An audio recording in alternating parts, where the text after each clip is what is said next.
Another evening of Museum in Lotus, if I'm right, is the 51st episode. Am I right? Absolutely, yes. Because 50th episode, we had a special guest from Penang. Yes, we did.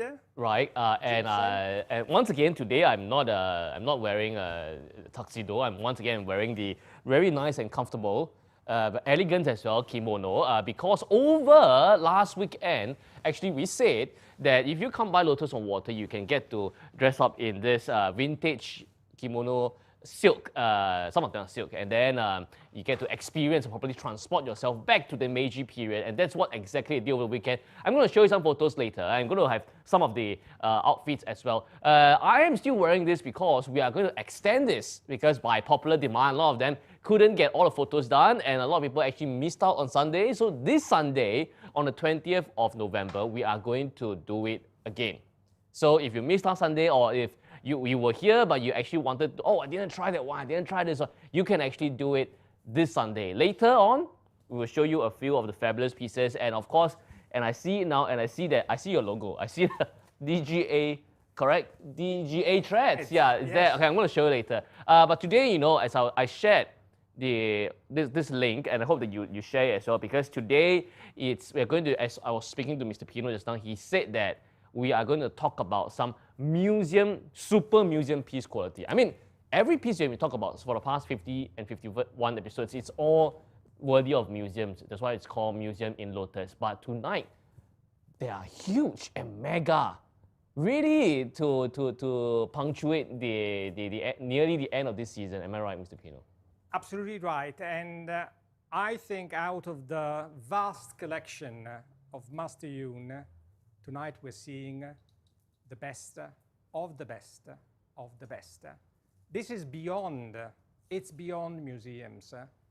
It's something extremely special, and I will illustrate, I'll have the privilege to illustrate, and actually after having done a little bit of research to see in which museums in Thailand where the two beautiful Buddha disciples originate, if there's anything similar.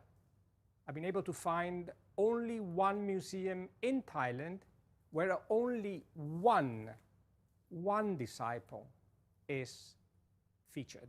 Right. Here instead we have something very, very exceptional, and I will illustrate the characteristics that make this pair extraordinary. They are majestic, as Mr. Khan has anticipated. But why are they majestic? Why are they super museum pieces? And that's what my little job is all about. Show you what is fantastic.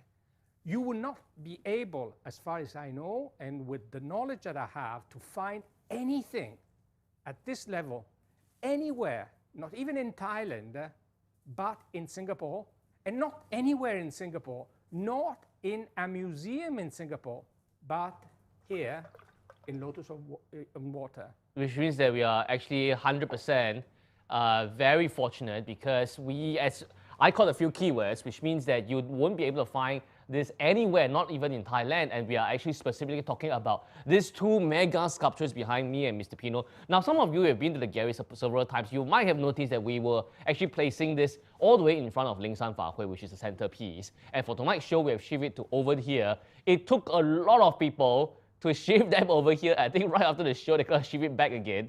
So there we have these two behind us. I'm just going to stand to give you an idea of how big or how tall this is. Shall I? Yeah. Mr. Pino, what's your height? Yeah. I'm 176. 176. Okay, I'm supposed to say I'm 175, but maybe I'm a bit shorter at times. If I stand closer, actually, you know, with their base and everything together, it's actually much taller than me. It'll be definitely much taller than most of us. So it has the larger than life presence for sure. And if I go close up, you'll be able to notice the remnants of the gold, the eyes, the features, the ears. We know in many different episodes we have talked about like how the ears are, how the hands are, the fingers, and how they're long, and all this. You'll find the same features on this. Now I'm curious. You mentioned these two, Thailand. Thailand. This were actually not only originate from Thailand, they come from the kingdom of Thailand. Right. And they belong to a period which is called the Ayutthaya period, very important for Thailand. And the period basically ranged between 1351 to 1767. I'm sure Singaporeans would be quite familiar with the term Ayutthaya. Not because they know the history. I don't think you know the history. It's because there are a lot of restaurants that call Ayutthaya. If you go to the Mekong River, there are a lot of resorts that's called Ayutthaya, but actually it's a name of a dynasty. It's the name of an empire back then. And it's a capital. It's a capital. It was the capital of the Siam Kingdom. We are looking at this. If you mentioned 1351 to 1767 is the whole Ayutthaya period, which means that it is about 415 years, plus minus. Plus minus. 415 years is actually much longer than the average Chinese empire and dynasties. In this case, yes. In this case, yes. In this case, yes. And the period, if I were to give you an indication of the period, this would be 18th century. So in my estimation, 1710, 1720, 1730 the most. You mean that these sculptures are from? These were basically forged, bronzes forged during that period. Which, if you say that, let's say 1720, that means it's early 18th century, and that means what we have is that it's about 300 years. At least 300 years. Yes, 300 years. 300 years. 300 years, which also means this Ayutthaya Empire actually stretched from the Chinese perspective, from nearly about Yuan dynasty all the way to Qing dynasty. That's quite a long period when actually the kingdom extended in many parts beyond what we see and we recognize to be Thailand. Actually, it pushes into Laos, part of Burma. So it was really a very powerful and Laos. Now, what's absolutely fantastic in my opinion, which make this a super museum, majestic sculptures. Right. First of all, where were they placed? Without any doubts, in a very important monastery. Where was the placement? They were both flanking the Buddha. These are not Buddha, these are devotees. I will tell you what is the gesture and the functions.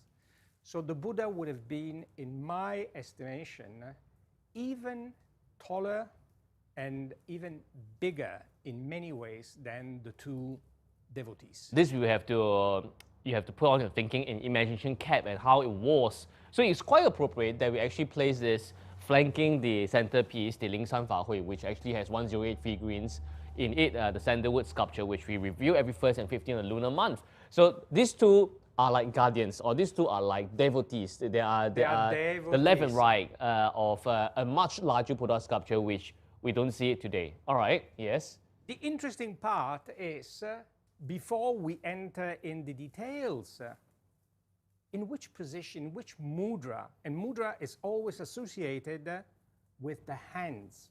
Right. And we will see something else, and we will describe the hands or the gesture of the hands with a different piece that we will be exhibiting tonight. This is called the Anjali Mudra. Anjali Mudra. Okay. So Anjali is a description then, yes? It's basically the gesture. What is the gesture? Very easy. It's a recognition of enormous respect. Respect for the Buddha. It's a gesture of praise. Look at the hands. The hands are joined.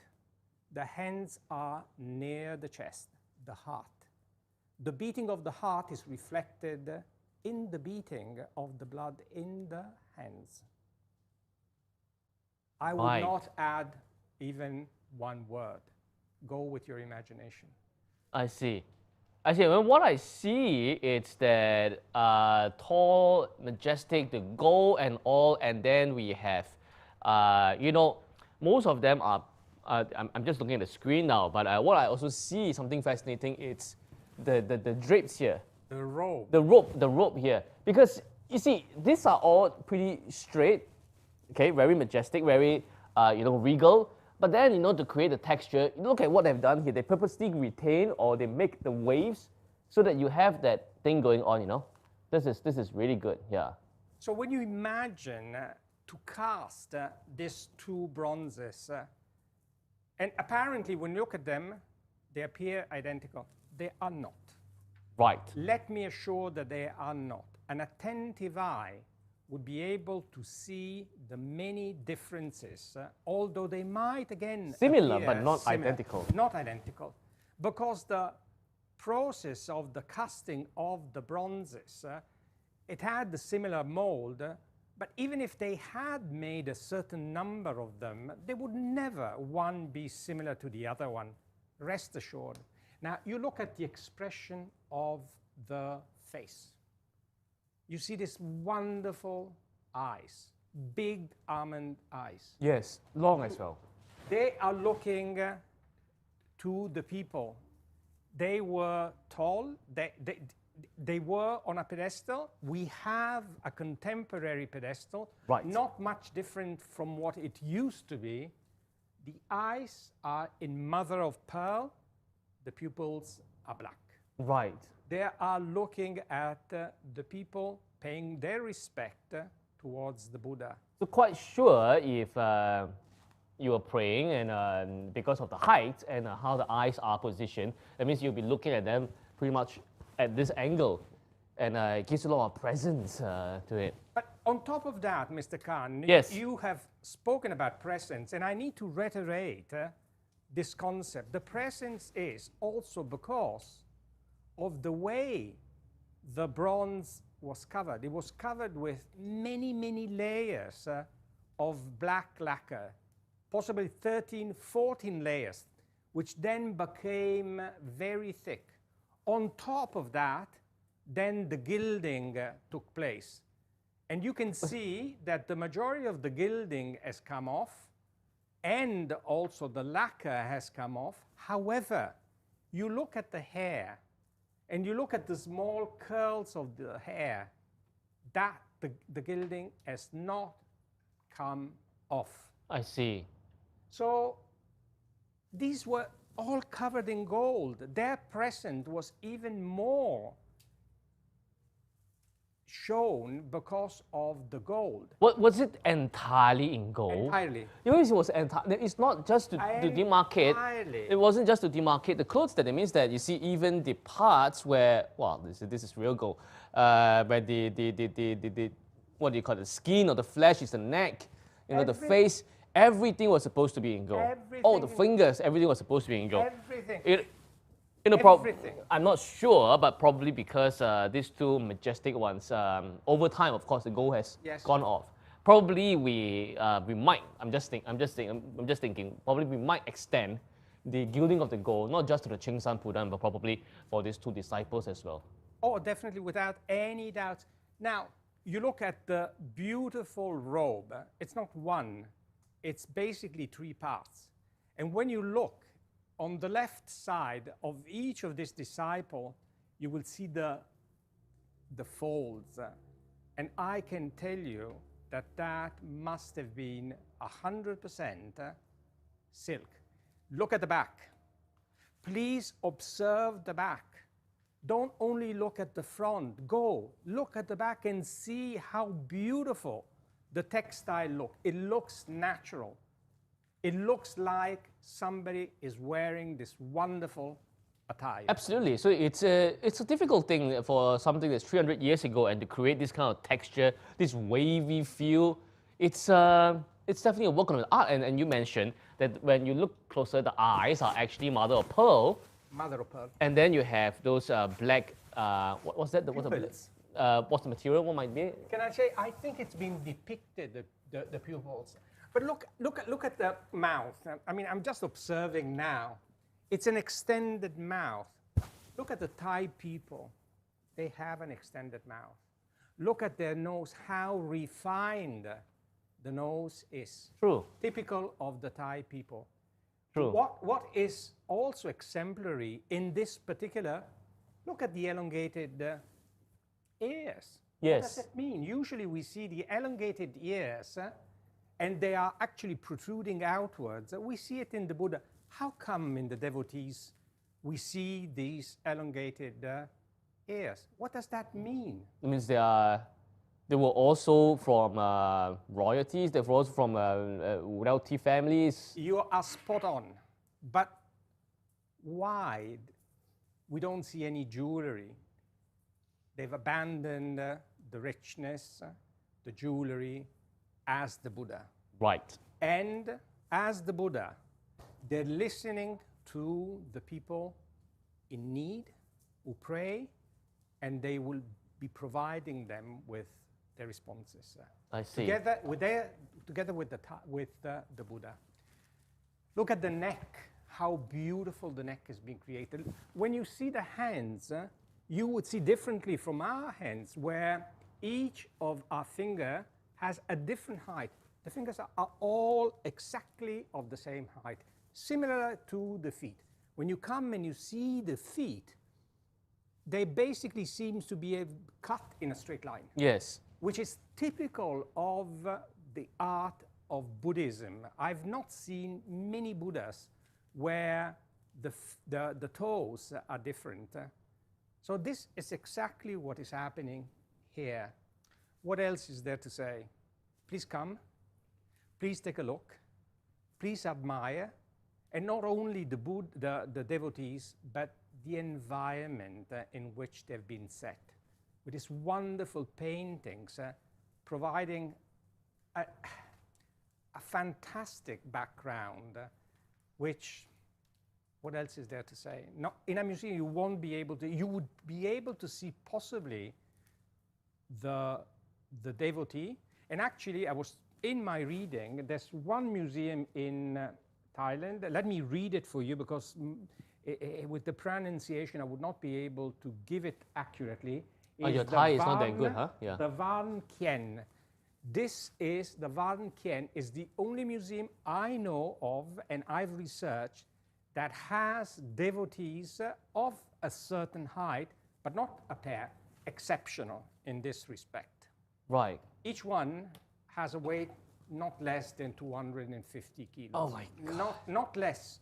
And as you correctly have mentioned, you would need at least 4 to 5 people just to lift it, to put it on a trolley and just move it from one place to the other. So this comes from the collection of Master Yun, beautifully kept, and has been specifically brought here to be shown and to allow all of us, me included, to admire.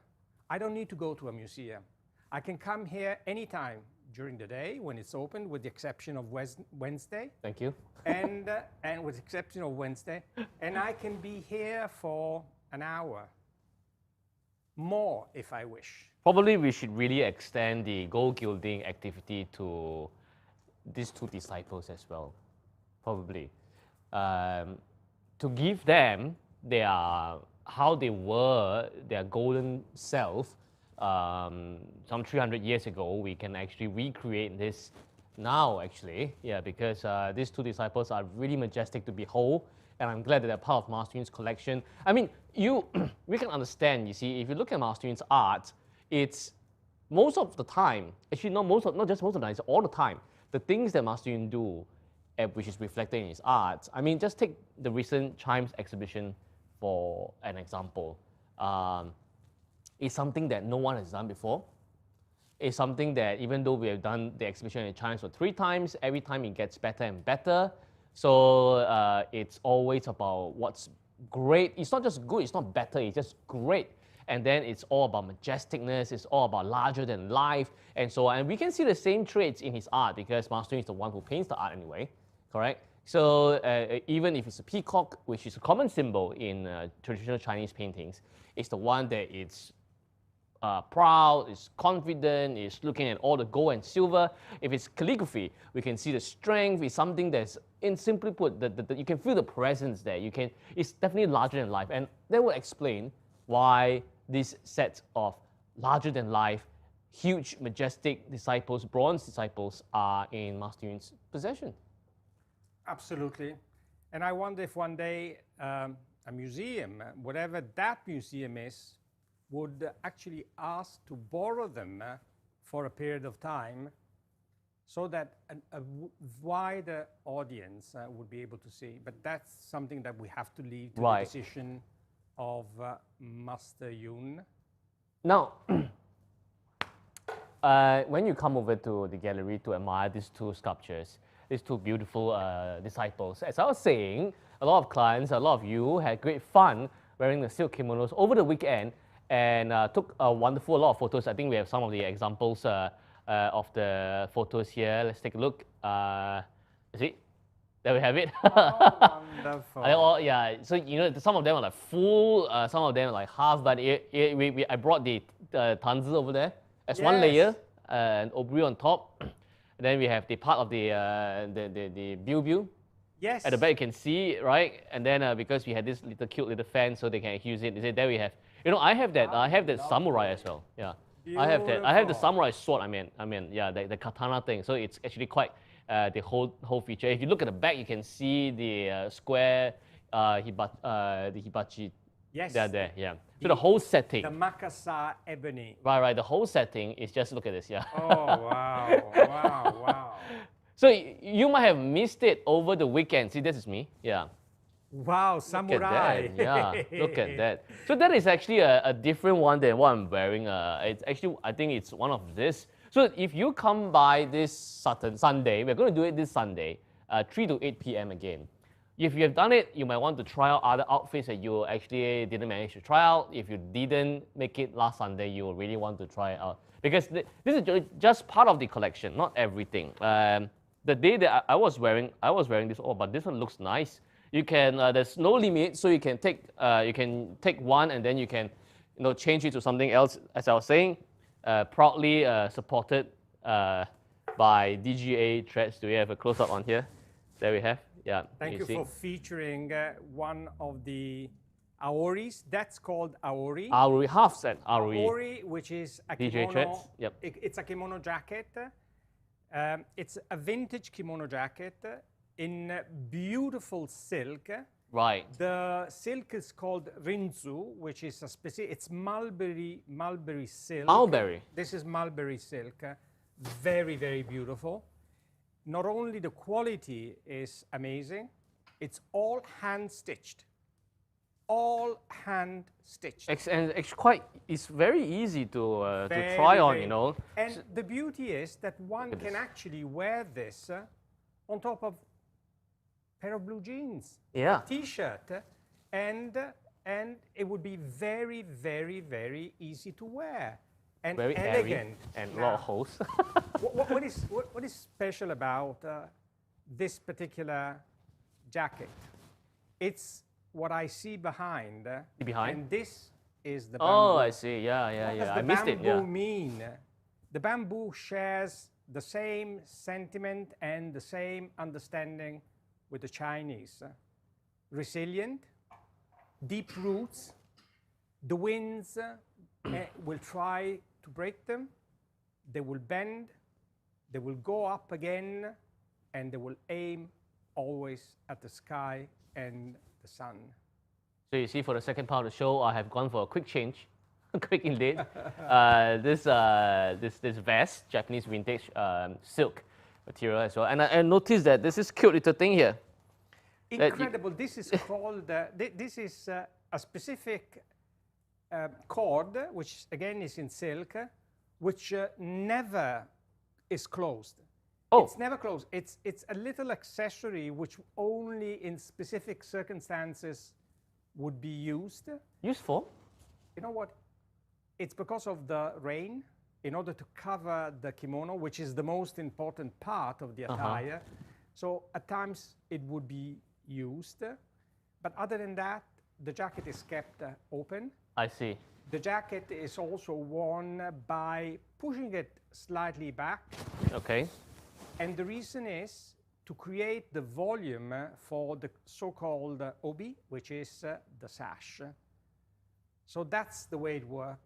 And what can I say? Feels very good, yeah. But it's the silk, it's this Rinzu silk. You really want to compare how I'm wearing it now with how the rope on the sculpture is, like the flowy feel of it all. This is fabric you can see, and you can really simply understand the folds and the curves. But when you look at bronze sculpture and they have the same thing, now that is the amazing workmanship, small in detail but significant in detail as well, right? So if you come by this Sunday, you will get a chance to try on different silk outfits, silk kimono outfits, and once again bring yourself back to the Meiji period. I can assure you that the setting we're going to make it in a different setting, a bit more interesting. So if you come by last week, you can always come by again to retake the photos, take more photos. And I really think that this is this is open to all. So this is open to your friends and family who are not Lotus on Water clients yet.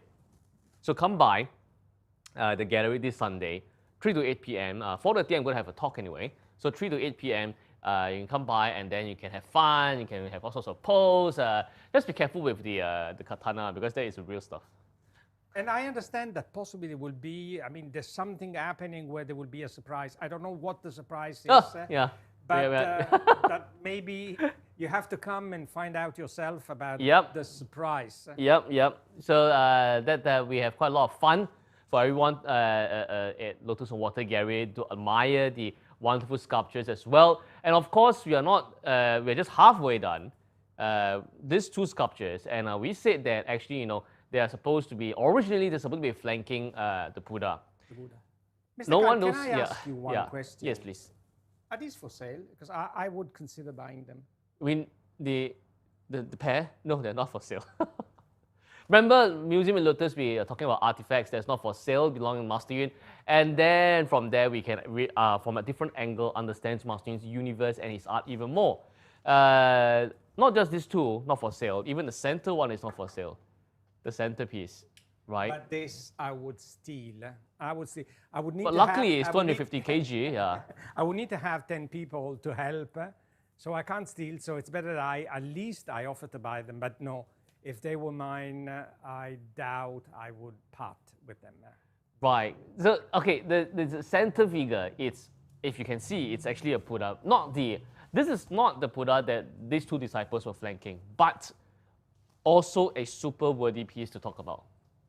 As I mentioned earlier, the two devotees are possibly dated 18th century. So that means 1710, 1720, as I've indicated earlier. Right. Here we're talking about a piece originating again from what was the kingdom of Siam.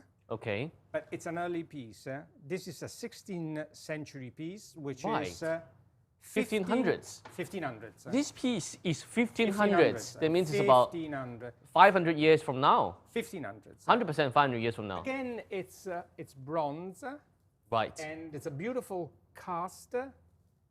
The most exquisite detail that I can see in a wonderful Buddha. Now, again, look at the facial feature. Look at the round face. It's reminiscent of another piece which is featured here. In my opinion, they come from the same area, Chansam, which means the northern part of Thailand, and it's now bordering Laos. Right. I have a suspicion.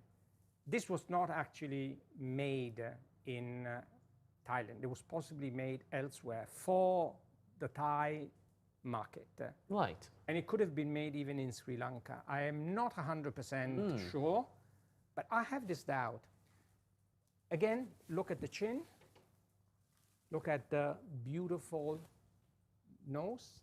The eyes are almost completely closed, which tells me that it's in full meditation. I don't see the eyes at all. Beautiful lips, very beautiful. They are together. Eyebrows, snails of the hair, Dyushnisha, which is just like a flame. Yes. And broad shoulders. You can see the nipple. You can see the belly. Yes. Predominant belly. The sash. You see the sash. And this, of course, is basically bare chest. And then you see the arm, proportionate arms. And then one, and this is on the right-hand side, is gently going over and above his crossed leg, touching the earth. Right. Bhumi Pasa Mudra. Yes, Bhumi Pasa. We have said in the past several times, is asking earth to witness his enlightenment. Right. On the other side, again, we see on the lap the palm of the hand upward facing. Yes. Look at the details of the fingers. Well, this is unique because unlike the disciples, Yes. the fingers, they are of different length. They are of different length. It seems as if this is a bit more human realistic. It's very realistic. It's more human realistic. Yeah. Also, look at the feet, and we can see the sole of the feet. And here we see the toes, and they are different, unlike what we said about the disciples. True. Sitting on a majestic, here I can say, in spite of what we use this term for the disciple, majestic because of the height, majestic, exquisitely made pedestal.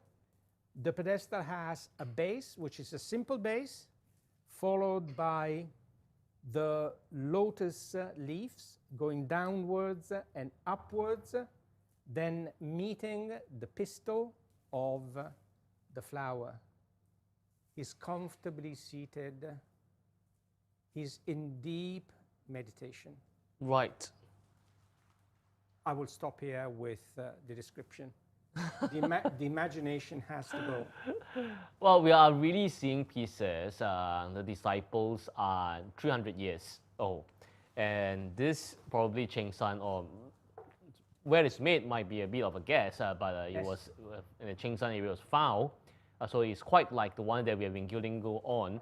And this piece is 500 over years old. It's how can you get your mind over this such a long period of time? I mean, what does it mean, right? So when you add all this together, this whole set, it's about 1,000 years old. Approximately, I would say. 1,000 years old, my goodness. So this is really stunning. This is really stunning. If you notice clearly, if you've been paying attention, that we actually place this sculpture in the gallery next door, which houses sandalwood and agar wood.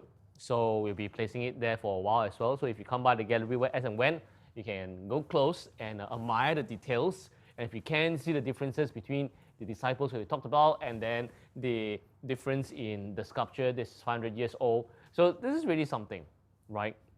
And I personally feel that most of the time when you look at these sculptures, I mean, they're all like Buddhas or monks or what, but the beauty is really in the details. Like we mentioned, how the ropes of the Buddha are quite different, and actually the fingers of this, I really like the hand the most.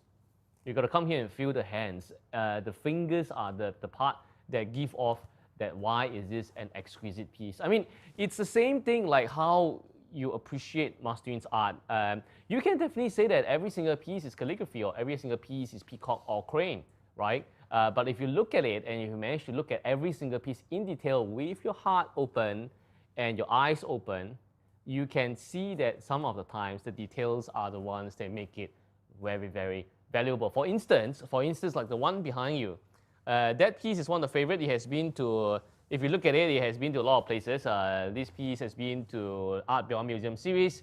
We were talking about carpets, and then this has also been to Nanyang Technological University as well, where Master Yun was giving his lecture there. So this piece, it's peacock for sure. It has the same gold and silver feature for sure. But one thing that it has that others do not have is that it has this streak of orange from here all the way to the heavens, if you notice it, the whole thing. So that's why the name Gush of Prosperity. Sometimes if you keep on knocking onto the ground for long enough, you might just find that place that will give you a lot of oil, and then probably will just shoot all up, bringing along all the gold and silver with it. So it's definitely excellent for people who are actually endeavoring in a matter or a business for a long time and would like to, well, in layman terms, to strike jackpot. Might be that. So this peacock will be different from other peacock if you look at the details. Just like how these two sculptures, even these two sculptures, the disciples, similar but not identical. Correct. If you have to come and pay attention to the details to really appreciate and understand it. Of course, to encourage, I'm going to seek permission of Master Yun. Probably we are going to be able to go on this two mega sculpture as well. That would be something. That would be really a great activity. You are gilding gold onto the Buddha, you're gilding gold onto the disciples and devotees, which are definitely larger than life. Stunning. Absolutely stunning. And again, this gold, this gilding that we still see the original, it's calling back the painting of Master Yun. Right, yes. Where the gold is there. So again, it's not something that's been put together because it was available. Because it has an affinity, and one is calling the other. You know, I don't think you have seen how Master Yun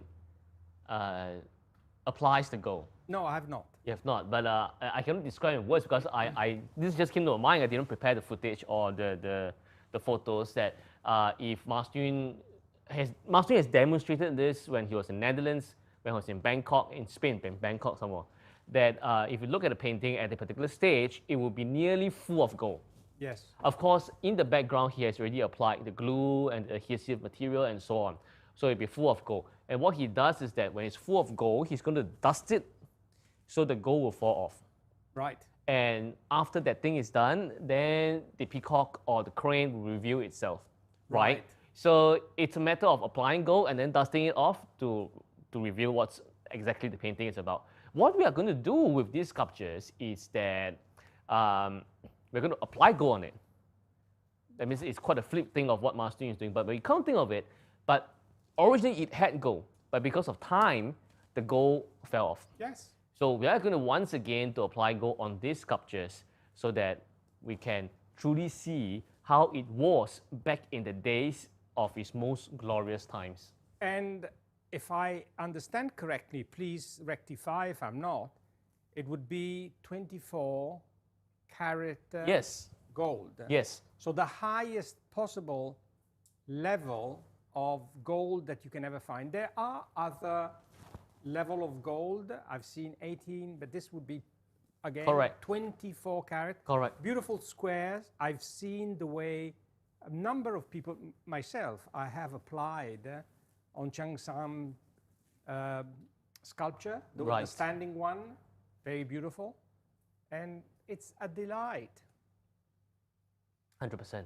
So pay attention to the news. We will let you know when we're going to start this activity. But before all that happens, remember to come by the gallery. 100% for sure. This Sunday, 3 to 8 p.m., you will get to wear the silk kimonos, and you will get to travel back to Meiji period.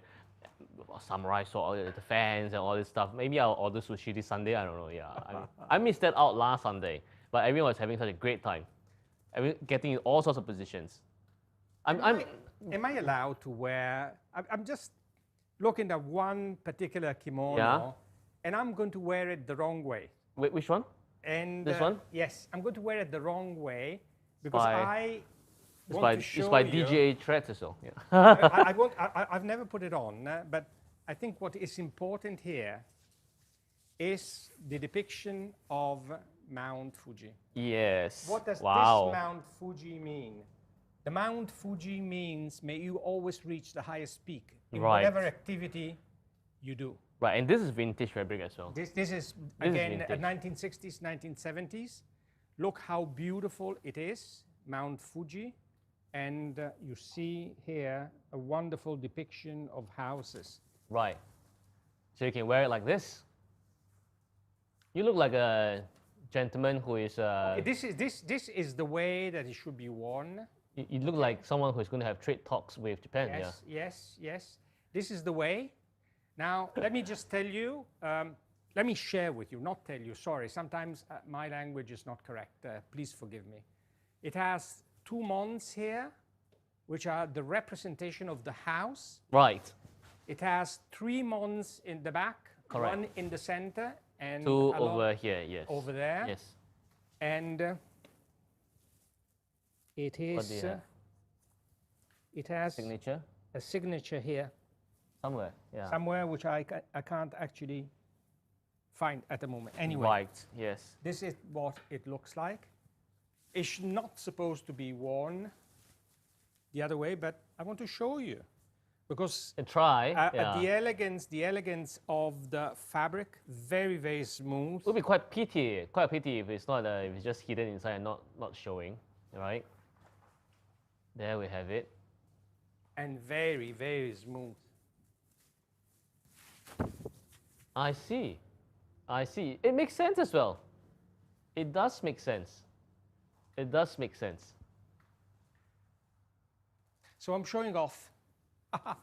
Very nice. So okay, so that means that if you tried last Sunday, you didn't realize that actually it could be worn the other way around. And that's why you have to count down this Sunday, 3 to 8 p.m. to take more photos. Actually, it does apply to mine then, does it? It doesn't. It doesn't? No? It doesn't. Oh my Because God, if you look at your lining, Yep. it doesn't have Oh. anything. It's beautiful lining. Right. There's no depiction. There's nothing. Right, but this one has. This one has something. This particular This, piece. again, it's again another beautiful depiction. Here, what we see is the matsu. And the matsu for the Japanese is basically the pine tree, long life. Right. Okay. Okay. I was wearing this the other day. It was very comfortable, very cooling.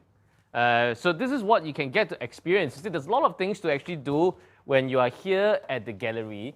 You can drink champagne, you can drink red wine, you can upgrade your fortune, admire Master Yu's art, admire all this wonderful antiques. Some of them are 500 years old, some of them are 300 years old. You don't even get that in the museum sometimes. And also to take part, you can go on them and also try out these silk kimono outfits that are proudly supported by DJ Threads.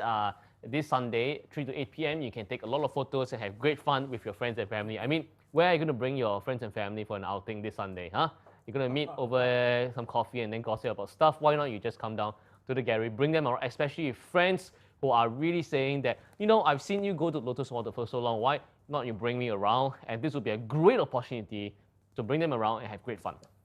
Photographs. Photographs. Many, Yeah. Photographs. And remember to post it online, and after that, tag Lotus on Water so I can see your wonderful photographs as well. We know that you had great fun in the gallery. That will be the great joy of our lives.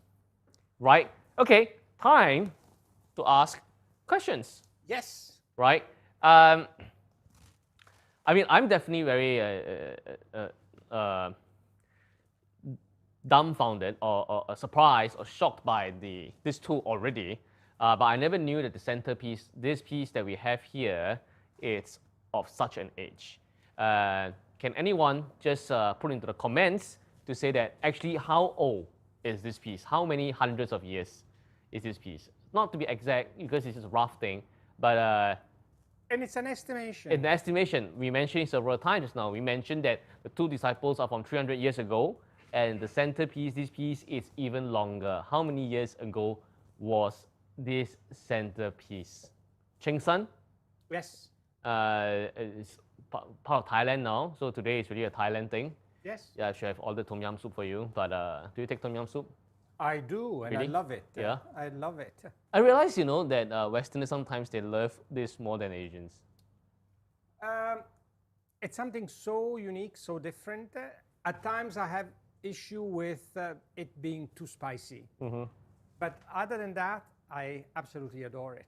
Yes. Right. Okay. So the question is simple. It's like how many years old, roughly how many hundreds of years old is this piece? These two disciples, majestic ones, about 300 years. This one is even older. Yes. It's even older. Okay. So put your answer into the comments. Let's choose 3 winners. There we have one. Claire. Congratulations, Claire Claire. Lim. Second one, it's James Chua. Congratulations. Congratulations, James. Yeah. And then we have Madam Ong. Congratulations, madam. So Madam Ong, James Chua, and Claire, thank you very much. So I'm repeating myself again and again. So just to let you know, definitely this Sunday, not to be missed. I'm not sure we're going to continue for one more week, but I really encourage you to bring a lot of friends and your family to the gallery this Sunday, 3 to 8 p.m. Take a lot of photos and post them. Yep.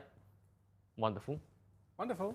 Next week, by right, it's the last episode. It's the last episode.